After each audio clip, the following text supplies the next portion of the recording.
ಲೋಕಸಭೆ ಚುನಾವಣೆ ಹತ್ತಿರ ಬರುತ್ತಿದ್ದಂತೆ ಬಹು ಸಹಜವಾಗಿ ರಾಜಕೀಯ ಪಕ್ಷಗಳು ತಮ್ಮೆಲ್ಲ ಅಸ್ತ್ರಗಳನ್ನು ಬತ್ತಳಿಕೆಯಿಂದ ಹೊರಕ್ಕೆ ತೆಗೆಯುತ್ತಿರುವಂತಿದೆ. ಅದರ ಒಂದು ಭಾಗ ಇರಬಹುದು ಅಥವಾ ಇದೊಂದು ಪ್ರತ್ಯೇಕ ಪ್ರಕರಣವೂ ಇದ್ದರೂ ಇರಬಹುದು. ನನಗೆ ಐ ಹ್ಯಾವ್ ನೋ ಐಡಿಯಾ. ಹುಟ್ಟಿ ಅದು ಬೆಳೆದ ನಂತರ ದೊಡ್ಡದಾಗಿ ಕಾಣಿಸಿರಬಹುದು, ಹುಟ್ಟಿದಾಗ ಚಿಕ್ಕದೇ ಇರಬಹುದು.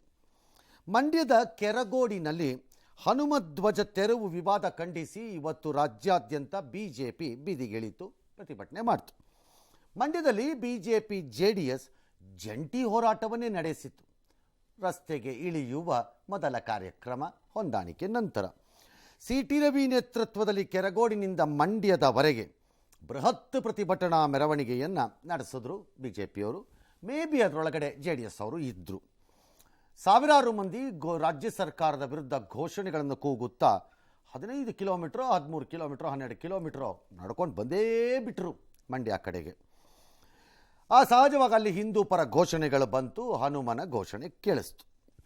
ದಾರಿ ಮಧ್ಯೆ ಜನ ಕಂಡ ಕಟ್ಟಡದ ಮೇಲೆಲ್ಲ ಹನುಮಾನ್ ಧ್ವಜವನ್ನು ಹಾರಿಸಿದ್ರು. ಆಗ ಯಾವುದೋ ಕಾರಣಕ್ಕೆ ಅಲ್ಲಿ ಒಂದಿಷ್ಟು ಫ್ಲೆಕ್ಸ್ಗಳಿದ್ವು, ಕಾಂಗ್ರೆಸ್ಸಿನ ನಾಯಕರ ಫ್ಲೆಕ್ಸ್ಗಳು, ಮುಖ್ಯವಾಗಿ ಸ್ಥಳೀಯ ಶಾಸಕ ಅಥವಾ ಇನ್ಯಾರದ್ದೋ ಫ್ಲೆಕ್ಸ್ಗಳೆಲ್ಲ ಇದ್ವು, ನೀವು ನೋಡ್ತಾ ಇದ್ದೀರಿ. ಅದನ್ನೆಲ್ಲ ಹರಿದು ಹಾಕಿದ್ರು. ನನಗೆ ಹರಿದಾಕಿದ್ದು ಪ್ರಶ್ನೆ ಬೇರೆ, ಬಟ್ ಈ ಫ್ಲೆಕ್ಸ್ ನಿಯಮ ಎಲ್ಲಿ ಜಾರಿಗೆ ಬರುತ್ತಿದೆ ಅಂತ ನನಗೆ ಅರ್ಥವಾಗ್ತಿಲ್ಲ. ಇದು ಬೆಂಗಳೂರಿನ ನಿಯಮವೋ ಅಥವಾ ಎಕ್ಸೆಪ್ಷನ್ಸ್ ರಾಜ್ಯದಲ್ಲೆಲ್ಲ ಇಲ್ಲ ಅಂತನೋ ಗೊತ್ತಿಲ್ಲ. ಫ್ಲೆಕ್ಸ್ಗಳ ನಿಯಮ ಏನೋ ಹರಿದಾಕ್ಬಿಟ್ರು. ಆ ಮೂಲಕ ಅವರ ಪ್ರತಿಭಟನೆಯನ್ನು ಅವ್ರು ತೋರ್ಸೋಕ್ಕೆ ಪ್ರಾರಂಭ ಮಾಡಿದ್ರು. ಈ ಸಂದರ್ಭದಲ್ಲಿ ಪೊಲೀಸ್ನವರು ಫ್ಲೆಕ್ಸ್ ಕಿತ್ತೆಸೆಯುವ ಸಂದರ್ಭದಲ್ಲಿ ಲಾಠಿ ಬೀಸಿದ್ರು. Is a very bad thing ಅಪ್ಪ. ಫ್ಲೆಕ್ಸ್ ತೆಗೀತಿರೋದಕ್ಕೆ ನೀವು ಅವ್ರಿಗೆ ಆ್ಯಕ್ಚುಲಿ ಅವಾರ್ಡ್ ಕೊಡಬೇಕು ಪೊಲೀಸ್ನವರು, ಯಾಕಂದರೆ ಹಾಕಬಾರ್ದು ಫ್ಲೆಕ್ಸ್ಗಳನ್ನು. ಕೆಲಸ ತೆಗಿಯೋರ್ಗೂ ಹೊಡಿತೀವಿ ಅಂದ್ರೆ ಏನರ್ಥ? ನಾಳೆಯಿಂದ ಯಾರು ರಸ್ತೆ ಬದಿಯಲ್ಲಿ ಯಾವ್ದಾರು ಇದ್ದರೆ ತೆಗಿಯಕ್ಕೆ ಹೋಗ್ಬೇಡಿ, ಪೊಲೀಸ್ನವ್ರು ಹೊಡಿತಾರೆ. ಜನ ಆಕ್ರೋಶಿತರಾದರು, ಚಾಲಾಪಿಲಿ ಆದರು. ಯಾರ ಕಾರ್ಯಕರ್ತರೊಬ್ಬರಿಗೆ ಕಣ್ಣಿಗೆ ಗಾಯ ಆಯಿತು. ಇದೆಲ್ಲ ಆದ ಮೇಲೆ ಅಲ್ಲಿಗೆ ಎಂಟ್ರಿ ಕೊಟ್ಟರು ಮಾಜಿ ಮುಖ್ಯಮಂತ್ರಿ ಕುಮಾರಸ್ವಾಮಿ. ಎಂಟ್ರಿ ಕೊಡುವಾಗ ಅವರ ಕುತ್ತಿಗೆಯಲ್ಲಿ ಒಂದು ಕೇಸರಿ ಶಾಲು ಕೂಡ ಇತ್ತು. ಲಾಠಿ ಚಾರ್ಜ್ ಖಂಡಿಸಿ ರಸ್ತೆ ಮೇಲೆ ಧರಣಿ ಕೂತ್ಕೊಂಡು ಸರ್ಕಾರದ ವಿರುದ್ಧ ಆಕ್ರೋಶವನ್ನೆಲ್ಲ ಹೊರಹಾಕಿದ್ರು. ಆಲ್ ರೈಟ್, ಏನಾಯಿತು ಅಂತ ಬೇರೆ ನೋಡೋದಿದೆಯಾ? ಓಕೆ. ನಂಬರ್ 1, ಪಾದಯಾತ್ರೆಯಲ್ಲಿ ಸಾವಿರಾರು ಮಂದಿ ಪಾಲ್ಗೊಂಡಿದ್ದರು. ನಿಮಗೆ ಆ ದೃಶ್ಯಾವಳಿಗಳಲ್ಲಿ ಕಾಣಿಸ್ತಾ ಇದೆ. Okay, all right. ಈ ಜನ ಇದರಲ್ಲಿ ಸ್ಥಳೀಯ ಶಾಸಕರು ಅಥವಾ ಕಾಂಗ್ರೆಸ್ನವರ ಪ್ರಕಾರ ಇವರೆಲ್ಲ RSSನವರು. ಹಂಗಾಗಿರ್ಲಿಕ್ಕಿಲ್ಲ. ಇದು ನನಗೆ ಹಂಗೆ ಅನ್ನಿಸ್ತಾ ಇಲ್ಲ. ಅಷ್ಟು ಸುಲಭವಾಗಿ, ಯಾಕಂದರೆ ಅಲ್ಲಿ RSS ಇಲ್ಲ, BJP ಇಲ್ಲ ಅಂತ ಕಾಂಗ್ರೆಸ್ ಹೇಳೋದ್ರಿಂದ ಅವ್ರಿಗೆ ಶಕ್ತಿ ಇಲ್ಲ, ಅಲ್ಲಿ ಬೇಸೇ ಇಲ್ಲ ಅವ್ರಿಗೆ ಅಂತ. ಇಷ್ಟೊಂದು ಜನನ ಹೊರಗಡೆಯಿಂದ ಕರ್ಕೊಂಬಂದರೆ ಆ ತಯಾರಿ ಕಾಣಿಸ್ಬಿಡುತ್ತೆ ನಮ್ಗಳಿಗೆ. ನಮಗೆ ಕಾಣುತ್ತೆ, ನಿಮಗೆ ಕಾಣಿಸ್ದೇ ಇದ್ದರೂ ನಮಗೆ ಕಾಣುತ್ತೆ ಆ ತಯಾರಿ. ನನಗದು ತಯಾರಿ ಆದಂಗಿಲ್ಲ. ಅದು ಹನುಮಧ್ವಜ ಹಿಡಿದು ಘೋಷಣೆಯನ್ನು ಕೂಗುತ್ತಾ ಹೋದರು. ಕಟ್ಟಡಗಳ ಮೇಲೆ ಧ್ವಜವನ್ನು ಅವರಿಗೆ ತೋಚಿದ ಕಡೆಯಲ್ಲಿ ಹಾಕ್ಕೊಂಡು ಹೋದರು ಜನ. ಓಕೆ ಅಂತ ಜನ ಅದನ್ನು ಹಾಕಕ್ಕೆ ಬಿಟ್ಟರು ಅಥವಾ ಇವರೇ ಹಾಕಿದ್ರು. ಒಂದು ಕಡೆ ತೆಗೆದ್ರೆ ನಾವು 100 ಕಡೆ ಕಟ್ತೀವಿ ಅಂತ ಆಯಿತು. ಏನಾದ್ರು ಮಾಡ್ಕೊಳ್ಳಿ, 200 ಕಡೆನಾರು ಕಟ್ಕೊಳ್ಳಿ, 1000 ಕಡೆನಾರು ಕಟ್ಕೊಳ್ಳಿ, ನಂಗೆ ಗೊತ್ತಿಲ್ಲ. ಬಟ್ ಏನೋ ಒಂದು ಕಟ್ಟಿದ್ರು ಮನೆಗೆ. ಕಾಂಗ್ರೆಸ್ದು ಬ್ಯಾನರ್ಗಳು ಮತ್ತು ಫ್ಲೆಕ್ಸ್ಗಳನ್ನು ಹರಿದು ಎಸ್ತರು ಎಲ್ಲ ಕಡೆ, ವಾಗತ್ಲ ಕಡೆಗೆ ಅಂತ. ಅದರ ಮೇಲೆ ಕಲ್ಲು ಹೊಡೆಯೋದು, ಚಪ್ಪಲಿ ಹೊಡೆಯೋದು. ಈ ಸ್ಟ್ಯಾಂಡರ್ಡ್ ಇಂಡಿಯನ್ ಪ್ರೊಟೆಸ್ಟ್ಗಳಿನ ಪ್ರೋಟೋಕಾಲ್ಗಳವು. ಎಲ್ಲ ಸ್ಟ್ಯಾಂಡರ್ಡ್ ಆಪರೇಟಿಂಗ್ ಪ್ರೊಸೀಜರ್ಸ್ ಅಂತ ಇಂಡಸ್ಟ್ರಿಗಳಲ್ಲಿ, ಕೈಗಾರಿಕೆಗಳಲ್ಲಿ ಕರೀತಾರೆ. ಅಂದರೆ ಶಾಪ್ ಫ್ಲೋರು ಹೇಗೆ ನಡೀಬೇಕು ಅನ್ನೋಕ್ಕೆ ಒಂದು SOP ಅಂತ ಇರುತ್ತೆ. ಒಂದು ಆಫೀಸ್ ಹೇಗೆ ನಡೀಬೇಕು ಅನ್ನೋಕ್ಕೆ ಒಂದು SOP ಅಂತ ಇರುತ್ತೆ, ಸ್ಟ್ಯಾಂಡರ್ಡ್ ಆಪರೇಟಿಂಗ್ ಪ್ರೊಸೀಜರ್. ಹಾಗೆ ಒಂದು ಪ್ರತಿಭಟನೆ ಹೇಗೆ ನಡೆಯಬೇಕು ಇಂಡಿಯಾನಲ್ಲಿ ಒಂದು SOP ಇದೆ. ಅದಕ್ಕೆ ಅದರಲ್ಲಿ ಹರಿದು ಹಾಕೋದು, ಬೆಂಕಿ ಹಾಕೋದು, ಕಲ್ಲೊಡೆಯೋದು, ಆಮೇಲೆ ಅದನ್ನು ಹಿಡ್ಕೊಂಡು ಏನೋ ಮಾಡಿಬಿಡ್ತಾ ಇದ್ದೀನಿ ಅಂತ ಚಪ್ಪಲೀಲಿ ಹೊಡೆಯೋದು, ಟೈರ್ಗೆ ಬೆಂಕಿ ಹಾಕೋದು, ಲಬಲಬೋ ಎಂದು ಬಡಿದುಕೊಳ್ಳುವುದು, ಇವೆಲ್ಲ ಸ್ಟ್ಯಾಂಡರ್ಡ್ ಆಪರೇಟಿಂಗ್ ಪ್ರೊಸೀಜರ್ಸಲ್ಲಿ ಇವೆ. ಪೊಲೀಸರು ಪ್ರತಿಭಟನಾಕಾರರ ನಡುವೆ ಬಹು ಸಹಜವಾಗಿ ಅಲ್ಲಿ ವಾಗ್ವಾದಗಳು ನಡೆದಿವೆ. ಪೊಲೀಸರು ಒಂದು ಹಂತದಲ್ಲಿ ಲಾಠಿ ಚಾರ್ಜ್ ಮಾಡಿದ್ದಾರೆ. ಜನ ಸಹಜವಾಗಿ ಚಲಾಪಿಲಿ ಆದರು. ಲಾಠಿ ಬೀಸೋವಾಗ ಕೆಲವು ಕಡೆಯಲ್ಲಿ ಮಹಿಳೆಯರು ಬಿದ್ದೋಗಿದ್ದಾರೆ. ಈ ಮಹಿಳೆಯರು RSS ಹಾಗಾರೆ ಅಲ್ಲ ಅಂತ ನನ್ನ ವಾದ. BJP ಕಾರ್ಯಕರ್ತರು ಯಾರ್ದೋ ಅವ್ರಿಗೆ ಒಬ್ಬರಿಗೆ ಪೆಟ್ಟಾಗಿದೆ. ಕೆರಗೋಡು ಧ್ವಜ ಪ್ರಕರಣವನ್ನು ಮುಂದಿಟ್ಟುಕೊಂಡು ರಾಜ್ಯ ಸರ್ಕಾರದ ವಿರುದ್ಧ ಬಿಜೆಪಿ ಮತ್ತು ಜೆಡಿಎಸ್ ಮುಗಿಬಿತ್ತು. ತುಷ್ಟೀಕರಣದ ಆಧುನಿಕ ಪಿತಾಮಹ ಸಿದ್ದರಾಮಯ್ಯ ಅಂತ ಬಿಜೆಪಿ ಜರಿದಿತ್ತು. ಒಂದು ಸಮುದಾಯದ ಓಲೈಕೆಗಾಗಿ ಸಂವಿಧಾನವನ್ನೇ ಬುಡಮೇಲು ಮಾಡುವ ಸೊಕ್ಕನ್ನ ಪ್ರದರ್ಶಿಸಿ ನಾನೇ ತೊಗಲಕ್ಕಂತ ತೋರಿಸಿಕೊಡಲು ಹೊರಟಿದ್ದಾರೆ ಅಂತ ಕಿಡಿಕಾರಿದ್ರು. ಮತಾಂಧ ಜಿಹಾದಿಗಳು ಬಹಿರಂಗವಾಗಿ ತಲ್ವಾರ್ ಹಿಡಿಬಹುದು, ಮತಾಂಧರ ಕಟ್ಔಟ್ ಹಾಕಬಹುದು, ಆದರೆ ಹಿಂದೂಗಳು ಮಾತ್ರ ಏನೂ ಮಾಡುವಂತಿಲ್ಲ. ಅದಕ್ಕೆ ಕಾರಣ ರಾಜ್ಯದಲ್ಲಿ ಇರುವುದು ಐಸಿಸ್ ಮಾದರಿಯ ಸರ್ವಾಧಿಕಾರದ ಆಡಳಿತ ಅಂತ ಟ್ವೀಟ್ ಮೂಲಕ ಜರಿದಿದ್ದಾರೆ. ಬಿಜೆಪಿ ಅಶೋಕ್ ನಾರಾಯಣ್, ಸಿಟಿ ರವಿ ಸೇರಿ ಹಲವರು ಆಕ್ರೋಶ ಹೊರಹಾಕಿದ್ರು. ಮಾಜಿ ಸಿಎಂ ಕುಮಾರಸ್ವಾಮಿ ಅವರಂತೂ ಧ್ವಜಸ್ತಂಭದ ವಿಚಾರವಾಗಿ ಸುಳ್ಳು ದಾಖಲೆ ಸೃಷ್ಟಿಯಾಗಿದೆ, ಲಾಠಿ ಚಾರ್ಜ್ ಮಾಡಿರೋದು ರಾಕ್ಷಸಿ ಪ್ರವೃತ್ತಿ ಅಂತ ಕಿಡಿಕಾರಿದ್ರು. ಫೆಬ್ರವರಿ 9ಕ್ಕೆ ಮಂಡ್ಯ ಬಂದ್ಗೆ ಕರೆಯನ್ನ ಕೊಡಲಾಗಿದೆ. ರಾಷ್ಟ್ರ ಧ್ವಜವನ್ನು ಹಾರಿಸತಕ್ಕಂಥದ್ರಲ್ಲಿ ನಾವೇನು ಯಾವುದೇ ರೀತಿಯಲ್ಲಿ ಕಡಿಮೆ ಇಲ್ಲ. ಸರ್ಕಾರದ ಹುದ್ದೆತನ ನಮ್ಮ ಅಮಾಯಕರ ಮೇಲೆ ದೌರ್ಜನ್ಯ ನಡೆಸಿದ್ದೇವೆ. ಇದನ್ನ ಅಷ್ಟು ಸುಲಭವಾಗಿ ಅರಗಿಸ್ಕೊಳ್ಳಿಕ್ಕೆ ಸರ್ಕಾರಕ್ಕೆ ಸಾಧ್ಯ ಇಲ್ಲ. ಪದೇ ಪದೇ ನೀವು ಮಾಡ್ತಾ ಇರ್ತಕ್ಕಂಥ ತಪ್ಪುಗಳನ್ನು ಸರಿಪಡಿಸಿಕೊಳ್ಳಿ. ಸುಳ್ಳು ದಾಖಲೆಗಳನ್ನು ಸೃಷ್ಟಿ 3-4 ತಿಂಗಳಿಂದ ಧ್ವಜ ಹಾರಿಸುವಂತದಕ್ಕೆ ಪರ್ಮಿಷನ್ ತಗೊಂಡಿದ್ದಾರೆ. ಪಂಚಾಯತಿ ರೆಸೊಲ್ಯೂಷನ್ ಆಗಿ ಅನುಮತಿಯನ್ನ ಕೊಟ್ಟಿದ್ದಾರೆ. ಅದು ಬೋಗಸ ಕ್ರಿಯೇಟ್ ಮಾಡಿರೋದವರು. ಈಗೀಗ ಒಂದು ವಾರದಿಂದ ನೋಡಿ, ಅದರಲ್ಲಿ 2 ಡೇಟ್ಗಳಿದೆ. ಒಂದಕ್ಕೆ ಸೀಲ್ ಇದೆ, ಇನ್ನೊಂದಕ್ಕೆ ಸೀಲೇ ಇಲ್ಲ. ಸಿದ್ದರಾಮಯ್ಯನವರು ಏನ್ ಹೇಳ್ತಾ ಇದಾರೆ, ನನ್ನ ಹೆಸರಲ್ಲೇ ರಾಮ. ಊನಪ್ಪ, ನೀನ್ ಬಾಯಲ್ಲೆಲ್ಲ ರಾಮ ರಾಮನೇ ಅನ್ನೋದು, ಹೃದಯದಲ್ಲಿ ಟಿಪ್ಪು ಸುಲ್ತಾನ್ ಇಕ್ಕಂಬಿಟ್ಟಿದೆಯಲ್ಲ.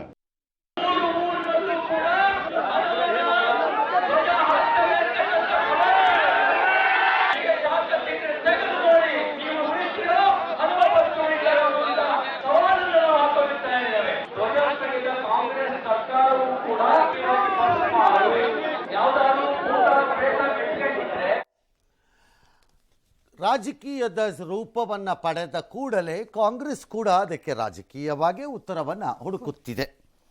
ಡಾಕ್ಯುಮೆಂಟು ಆ ಕತೆಗೆ ಆಮೇಲೆ ನೋಡೋಣ. BJP ಲೋಕಸಭೆಯ ಚುನಾವಣೆ ತಾಲೀಮನ್ನು ಮಂಡ್ಯದಲ್ಲಿ ಶುರು ಮಾಡಿದೆ. ಇದಕ್ಕೆ ಜಾತ್ಯತೀತ ಜನತಾದಳದ ಪೂರ್ಣ ಸಹಕಾರ ಕೊಡ್ತಿದೆ. ಅಂದರೆ ಜಾತ್ಯತೀತ ಜನತಾದಳ ಅಂದರೆ ಅವರು ಜಾತ್ಯತೀತವಾಗಿರಬೇಕಿತ್ತು.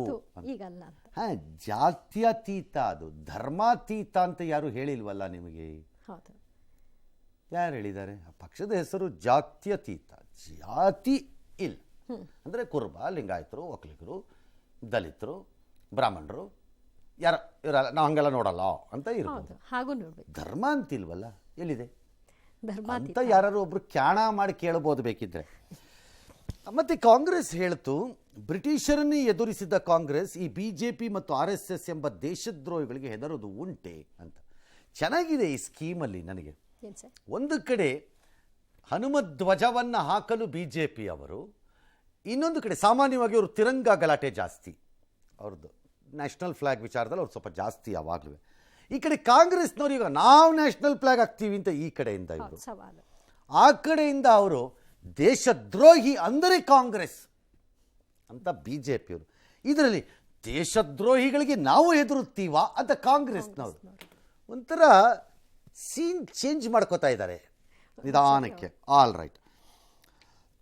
ಬ್ರಿಟಿಷರ ಗುಂಡಿಗೆ ಎದೆ ಕೊಟ್ಟು ತಿರಂಗ ಹಾರಿಸಿದ ಪರಂಪರೆ ಅಂದಿನ ಕಾಂಗ್ರೆಸ್ದು. ಮತ್ತೆ ಅದೊಂದು ವಿಚಾರದ ನಾನು ಒಪ್ಪಲ್ಲ. ಕಾಂಗ್ರೆಸ್ ಪಕ್ಷದ ಹೆಸರಿದ್ದ ಮಾತ್ರಕ್ಕೆ ಅವತ್ತಿನ ಕಾಂಗ್ರೆಸ್ ಇವತ್ತಿನ ಕಾಂಗ್ರೆಸ್ ಒಪ್ಪಕ್ಕೆ ಸಾಧ್ಯನೇ ಇಲ್ಲ. ಇದ್ದಾರೆ, ಕಾಂಗ್ರೆಸ್ ಪಾರ್ಟಿಸಿಪೇಟ್ ಮಾಡ್ತು, ಅದರ ಬ್ಯಾನರ್ನಲ್ಲೇ ನಾವು ಬ್ರಿಟಿಷರನ್ನು ಹೋರಾಟ ಮಾಡಿದ್ರಲ್ಲಿ ಯಾವ ಅನುಮಾನನೂ ಇಲ್ಲ. But don't take credit of that Congress ಅಂತ ನನ್ನ ವಾದ. ಅದೊಂದಂತೂ ತಪ್ಪದು.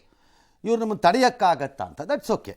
ನಾವು ದೇಶದ ಘನತೆ ಗೌರವ ಹೇಳ್ತೀವಿ. ದೇಶದ್ರೋಹಿ BJPಗೆ ದಮ್ಮು ತಾಕತ್ತಿದ್ರೆ ರಾಷ್ಟ್ರಧ್ವಜ ಕಿತ್ತು ಎತ್ತೋರಲಿ ಅಂತ ಟ್ವೀಟ್. ಅಲ್ಲಿ ಕೀಳೋ ಪ್ರಶ್ನೆ ಬರಲಿಕ್ಕಿಲ್ಲ ಅನಿಸತ್ತೆ.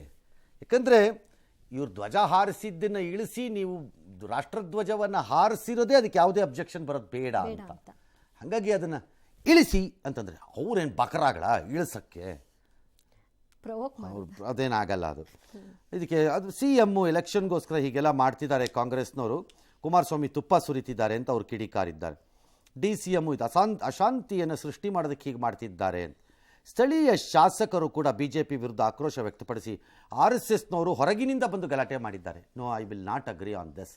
ಗಲಾಟೆ ಆಗಿರೋದು ನಿಜ, ಬಟ್ ಆ ಪ್ರಮಾಣದಲ್ಲಿ ನಾನು RSSನವರು ಹೊರಗಡೆಯಿಂದ ಬಂದು ಮಾಡಲಿಕ್ಕಾಗತ್ತೆ in a call of around 18 to 24 hours or 36 hours ಅಂತ ನನಗೇನು ಅನಿಸ್ತಿಲ್ಲ ಅದು. ನಮ್ಮ ಇಂಟೆಲಿಜೆನ್ಸ್ ಫೇಲ್ ಆಗಿದೆ. ಅದರಲ್ಲಿ ಯಾವ ಅನುಮಾನನೂ ಇದ್ದಂಗಿಲ್ಲ. ಇಲ್ಲಿ ನಾವು 1,00,000 ಧ್ವಜ ಹಾರಿಸ್ತೀವಿ. ಯಾವುದು? ತಿರಂಗ, ರಾಷ್ಟ್ರಧ್ವಜ. ಯಾರು ತಡೀತಾರ? ಯಾರು ತಡೆಯಲ್ಲ. ಹಾರಿಸ್ರಿ, ಏನು ತಪ್ಪೇನಿದೆ? ಹಾರಿಸ್ರಿ, ಏನು ಯಾರು ತಡಿಬೇಕು? ಅದನ್ನು ಯಾರು ಸವಾಲ್ ಮಾಡಿಲ್ಲ, ಯಾರು ತಡೆಯೋದು ಇಲ್ಲ. ಯಾಕೆ ತಡಿಬೇಕು? First of all national flag ಅಥವಾ ಕನ್ನಡ ಫ್ಲಾಗ್ ಹಾರಿಸ್ತೀವಿ ಅಂತ ಪರ್ಮಿಷನ್ ತಗೊಂಡಿದ್ರು. ಸೊ ಅದಕ್ಕೆ ಯಾವ ಪರ್ಮಿಷನ್ ತಗೊಂಡಿದ್ರು ಅದನ್ನು ಆ ಬಾವುಟ ಮಾಡಬೇಕು. ಅದಕ್ಕೆ ಅವರು ಜಿಲ್ಲಾಡಳಿತದವರು ಕ್ರಮ ತಗೊಂಡಿದ್ದಾರೆ. ಅವರೇ ಪ್ರಚೋದನೆ ಮಾಡ್ತಾ ಇರೋದು. ಎಲೆಕ್ಷನ್ ಬರ್ತಾ ಇದೆ, ಅದಕ್ಕೋಸ್ಕರ ಇವೆಲ್ಲ ಮಾಡ್ತಾ ಇದ್ದಾರೆ. ಕುಮಾರಸ್ವಾಮಿ ಮಾಜಿ ಮುಖ್ಯಮಂತ್ರಿ ಆಗಿದ್ದವರು, ಅವರು ಪ್ರತಿಭಟನೆ ಮಾಡಕ್ ಹೋಗ್ತಾರೆ ಅಂತಂದ್ರೆ ಪ್ರಚೋದನೆ ಮಾಡ್ಲಿಕ್ಕೋಸ್ಕರ ರಾಜಕೀಯ ಕುತಂತ್ರ ಇದು.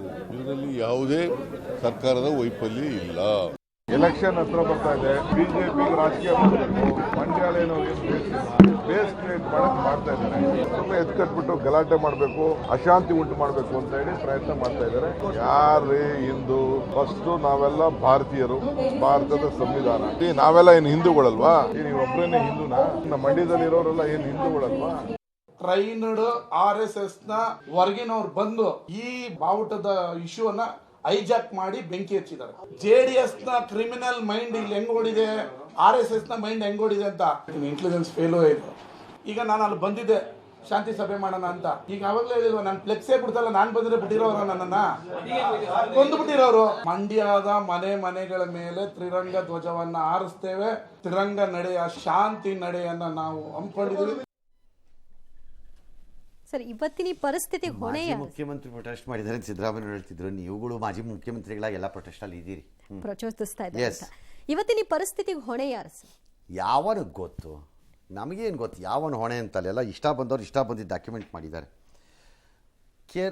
ಫಸ್ಟ್ ಪಾಯಿಂಟ್ ಇನ್ನೊಂದಷ್ಟು ಡಾಕ್ಯುಮೆಂಟ್ ಅಂತ ತೋರಿಸ್ತಾ ಇದ್ದಾರೆ. ನನಗದೇನು ಅರ್ಥ ಆಗ್ತಿಲ್ಲ, ಯಾವುದೇ ಡಾಕ್ಯುಮೆಂಟ್ಸ್ ಅದು. ಗ್ರಾಮಸ್ಥರಿಗೂ ಫಸ್ಟ್ ಪಾಯಿಂಟ್, ಪಬ್ಲಿಕ್ ಪ್ಲೇಸಲ್ಲಿ ಯಾವುದೇ ಸರ್ಕಾರಗಳು ಖಾಸಗಿಯವರುಗಳಿಗೆ ಧ್ವಜಸ್ತಂಭಗಳನ್ನು ನಿರ್ಮಿಸಲು ಅವಕಾಶ ಮಾಡಿಕೊಡೋದು ಯಾಕೆ? ಯಾರು ಆಗಿರಲಿ, ಅದು ಯಾವ ಜಾತಿನಾರು ಹಾಕ್ಕೊಳ್ಳಿ, ಯಾವ ಸಮುದಾಯನಾರು ಹಾಕ್ಕೊಳ್ಳಿ, ಯಾವ ಟ್ರಸ್ಟಾರು ಹಾಕ್ಕೊಳ್ಳಿ, ಏನಕ್ಕೆ ಕೊಡಬೇಕು?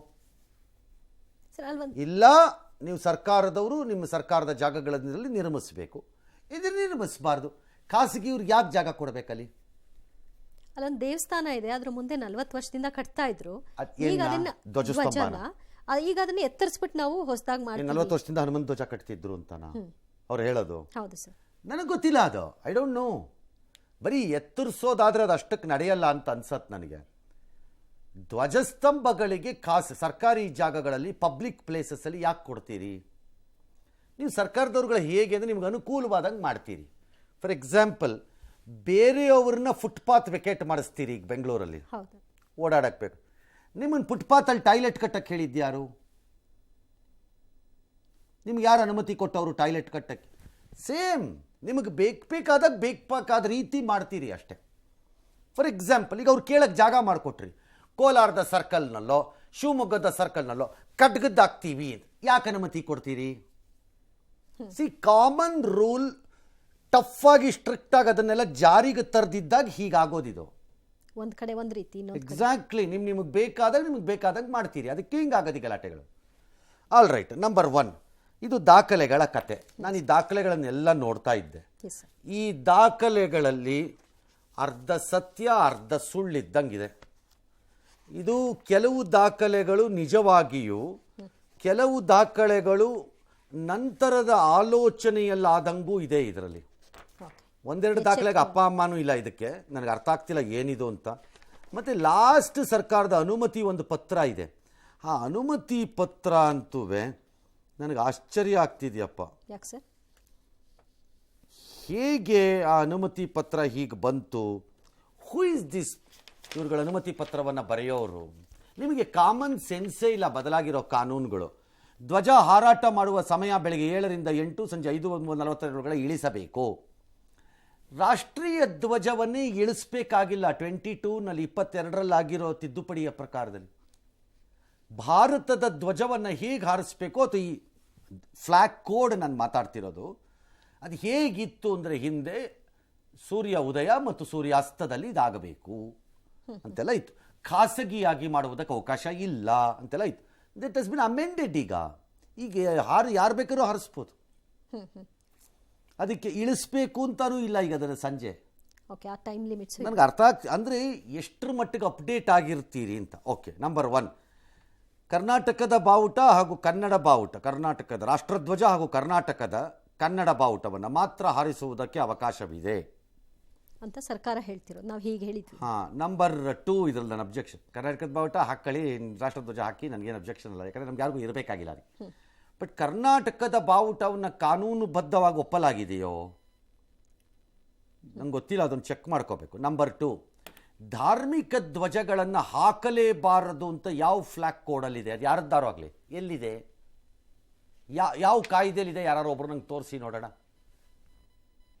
ಧಾರ್ಮಿಕ ಭಾವನೆಗೆ ಧಕ್ಕೆ ಬರಬಾರ್ದು ಅಂತ ನಾವು ಇದನ್ನು ಸೇರಿಸಿ ಎಲ್ಲಿದೆ? But all flag code or flag hoisting is guided by a basic principal.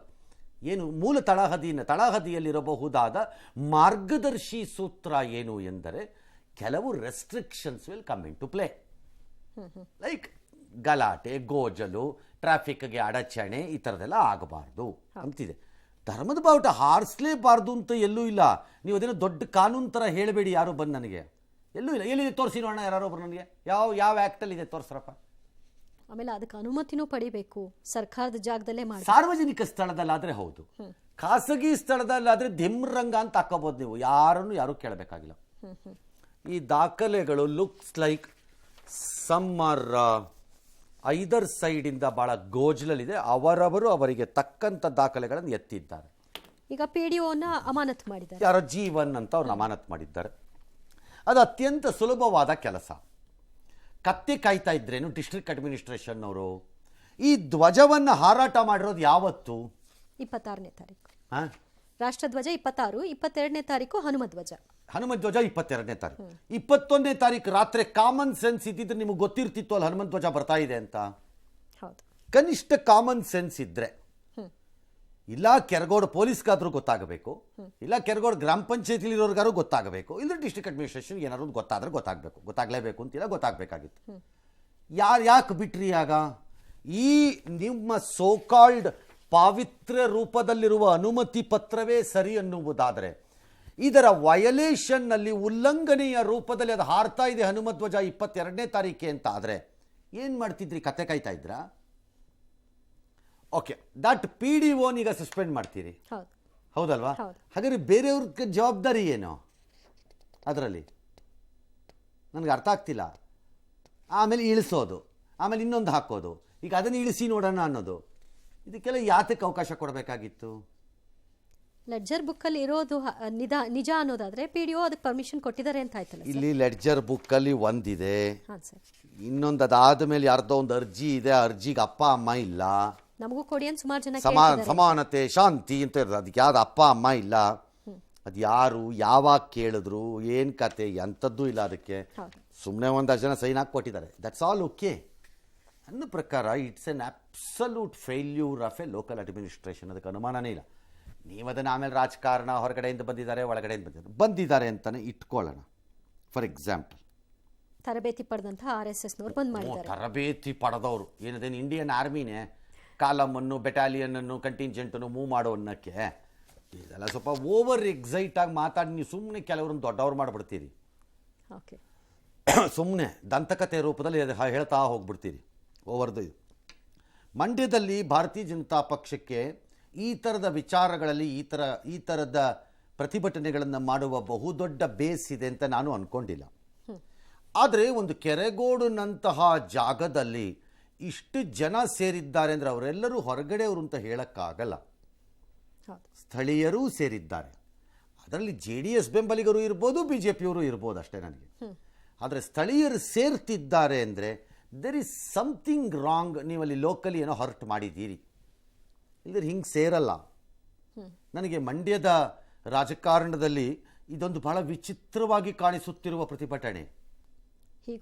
ನಾನು ಈ ರೀತಿ ಪ್ರತಿಭಟನೆಗಳು ಮಂಡ್ಯದಲ್ಲಿ ನಡೆಯಬಹುದು ಅಂತ ಲೆಕ್ಕ ಹಾಕಿರಲಿಲ್ಲ ಇಲ್ಲಿವರೆಗೆ. ಇನ್ನು ಮುಂದಕ್ಕೆ ಗೊತ್ತಾಯ್ತು ನನಗೀಗ. ಹಾಗಾಗಿ Congress or local government must understand, local administration ಅರ್ಥ ಮಾಡ್ಕೋಬೇಕು, ಸಮಥಿಂಗ್ ಈಸ್ ಗಾನ್ ರಾಂಗ್. ನೀವು ಅಡ್ಮಿನಿಸ್ಟ್ರೇಷನಲ್ಲಿ ಲೋಕಲಿ ಏನೋ ಹರ್ಟ್ ಮಾಡಿದ್ದೀರಿ. ಅದರ ಆಕ್ರೋಶ ಈ ರೂಪವನ್ನು ಪಡೆದಿದೆ. ಆ ಲೋಕಲಿ ಎದ್ದ ಆಕ್ರೋಶಕ್ಕೆ ರಾಜಕೀಯವಾದ ಹೊಳಪು ಮತ್ತು ಬೆಂಬಲ ಸಿಕ್ಕಿದೆ. ಹಾಂ, ಫೈನಲ್ ಟಚ್ ಸಿಕ್ಕಿದೆ. ಅಷ್ಟೇ ಆಗಿರೋದಿದು. ನೀವು ಅದನ್ನೀಗ ಪೂರ್ಣ ರಾಜಕೀಯನೇ ಮಾಡ್ತಿದ್ದೀರಿ, ಲೋಕಲಿ ಏನೋ ಆಗೇ ಇಲ್ವೇನೋ ಅನ್ಕೋತಾ ಇದ್ದೀರಿ. You are wrong. ಇದಕ್ಕೋಸ್ಕರ ಲೋಕಲಿನೇ ಅದು ಸ್ಟಾರ್ಟ್ ಆಗಿದೆ, ಅದಕ್ಕೆ ರಾಜಕೀಯ ಹೊಳಪು ಬಂದಿದೆ. ಈ ಧ್ವಜಸ್ತಂಭಕ್ಕೋಸ್ಕರ ಪ್ರತಿ ಮನೆಯಲ್ಲಿ ದೇಣಿಗೆ ಸಂಗ್ರಹ ಮಾಡಿದ್ದಾರೆ. 6.5 ಲಕ್ಷ ಸಂಗ್ರಹ ಮಾಡಿರೋದು sir. That's exactly why I am saying. ಅಲ್ಲಿ ಏನೋ ಒಂದು ಆಗಿದೆ. ಆಗಿಲ್ಲದಿದ್ದರೆ ಈ ರೀತಿಯ ಕೆರಗೋಡಿನ ಪ್ರೊಟೆಸ್ಟ್ ನಡೆಯೋಕ್ಕಾಗಲ್ಲ. ಇವರೆಲ್ಲ ಆಚೆಯಿಂದ ಬಂದವರು ಅಂತನ್ನೋ ಈ ಉಡಾಫೆಗಳನ್ನು ನಿಲ್ಲಿಸಿ, ಸಮಥಿಂಗ್ ಬೇಸಿಕಲಿ ಅಲ್ಲಿ ರಾಂಗ್ ಆಗೋಗಿದೆ ನಿಮ್ಮದು. ಅದಕ್ಕೆ ಆಮೇಲೆ ರಾಜಕೀಯ ಬಂದು ಸೇರಿದೆ, ನಾ ಸೇರಿಲ್ಲ ಅಂತ ಹೇಳಿಲ್ಲ. ಅದಕ್ಕೆ BJPನೂ ಸೇರಿರ್ಬೋದು, JDS ಸೇರಿರ್ಬೋದು. ಫ್ಲೆಕ್ಸ್ ಹರಿದಾಕಕ್ಕೆ BJPನವರೇ ಯಾರೋ ಒಳಗಡೆ ಇರೋ ಕರೆ ಹರಿದಾಕ ನಾನು ಇವ್ರದ್ದೆಲ್ಲ ಹರಿದ್ವೆ ಅಂತ ಬೈಕೊಂಡು ಓಡಾಡಿರ್ಬೋದು, ಆಗಿರ್ಬೋದು. I don't deny it. But entirely ಇದು ಪೊಲಿಟಿಕಲ್ ಪ್ಲ್ಯಾಂಡ್. ನೋ, ಹಂಗೆ ಕಾಣಿಸ್ತಿಲ್ಲ ನನಗಿದು. ಜನರ ಕ್ಲೀನ್ ಫೇಲ್ಯೂರ್ ಆಫ್ ಅಡ್ಮಿನಿಸ್ಟ್ರೇಷನ್ ಇದು, ಅಟ್ಲೀಸ್ಟ್ ಲೋಕಲಿ. ಈ 6.5 ಲಕ್ಷ ಧ್ವಜಸ್ತಂಭ ಅವ್ರು ಸುಪರ್ದಿಗೆ ತಗೊಂಡ್ಬಿಟ್ಟವ್ರೆ ಸರ್. ಈಗ ಅವ್ರಿಗೆ ಅದನ್ನ ರಿಟರ್ನ್ ಹೇಗೆ ಸರ್? ಅಲ್ಲ, ಪಬ್ಲಿಕ್ ಸ್ಪೇಸಸ್ ಅಲ್ಲಿ ಕಟ್ಟಿದ್ದನ್ನ ರಿಟರ್ನ್ ಅಂತ ಏನಿಲ್ಲ, ಅದು ಪಬ್ಲಿಕ್ಗೆ ಸೇರಿತ್ತು. ಓಕೆ. ಸೊಸೈಟಿಗಳು ಲೇಔಟ್ಗಳನ್ನು ನಿರ್ಮಾಣ ಮಾಡ್ತಾರೆ. ನಿರ್ಮಾಣ ಮಾಡಿ ಆ ಲೇಔಟ್ಗಳನ್ನು ತೆಗೆದುಕೊಂಡೋಗಿ ಲೋಕಲ್ ಅಥಾರಿಟಿಗೆ ಹ್ಯಾಂಡ್ ಓವರ್ ಮಾಡ್ತಾರೆ. ಕಾರ್ಪೊರೇಷನ್ನು, ಅರ್ಬನ್ ಡೆವಲಪ್ಮೆಂಟ್ ಅಥಾರಿಟಿಗಳಿಗೋ ಯಾರಿಗೋ ಹ್ಯಾಂಡ್ ಓವರ್ ಮಾಡ್ತಾರೆ ಲೇಔಟ್ಸನ್ನು. ಹ್ಯಾಂಡ್ ಓವರ್ ಮಾಡಿದಾಗ ಅಲ್ಲಿರೋ ರಸ್ತೆಗಳೆಲ್ಲ ಸೊಸೈಟಿ ರಸ್ತೆ ಅಲ್ಲ, ಅವೆಲ್ಲ ಪಬ್ಲಿಕ್ ರೋಡ್ಸೇ. ಅದ್ಯಾವುದು ಸೊಸೈಟಿಗೆ ಆಗಲ್ಲ. ಹಾಗೇನೆ ಪಬ್ಲಿಕ್ ಜಾಗದಲ್ಲಿ ಕಟ್ಟಿದ್ದನ್ನು, ಟಾಯ್ಲೆಟನ್ನು ನಾನು ಕಟ್ಟಿಸ್ದೆ ಫುಟ್ಪಾತಲ್ಲಿ, ಇದು ನನ್ನ ಜಾಗ ಅಂತ ಅನ್ನಕ್ಕೆ ಬರಲ್ಲ, ಅದು ಸಾರ್ವಜನಿಕರದ್ದೇ. ಹಾಗಾಗಿ ಇದರಲ್ಲಿ ಕ್ಲೈಮ್ ಬ್ಯಾಕ್ ಇನ್ಶೂರೆನ್ಸ್ ಸ್ಕೀಮ್ ಇಲ್ಲ ಅಂತ ನನಗನ್ಸತ್ತೆ. ಬಟ್ ಬ್ಯಾಡ್ಲಿ ಹ್ಯಾಂಡಲ್ಡ್, ಮುಚ್ಕೊಳ್ಳೋಕ್ಕೆ ಅದನ್ನು ವಿವಿಧ ರೀತಿಯ ಬಣ್ಣಗಳನ್ನು ಕೊಟ್ಕೋತಾ ಹೋಗ್ತಾ ಇದ್ದೀರಿ. ನಂಬರ್ 1 ಲೋಕಲಿ ಏನೋ ರಾಂಗ್ ಆಗಿರೋದ್ರಿಂದ ಇದಾಗಿರೋದು. ನಂಬರ್ 2 ಪೊಲಿಟಿಕಲಿ ಇಷ್ಟೊಂದು ಸೆನ್ಸಿಟಿವ್ಲಿ ಮಂಡ್ಯ ಈ ವಿಚಾರದಲ್ಲಿ ಬಿಹೇವ್ ಮಾಡ್ತಿದೆ ಅನ್ನೋದು ಮೇ ಬಿ ಒಂದು ಸಣ್ಣ ಎಚ್ಚರಿಕೆ ಗಂಟೆಯೂ ಆಗಬಹುದು ಕಾಂಗ್ರೆಸ್ಗೆ. ಎಸ್.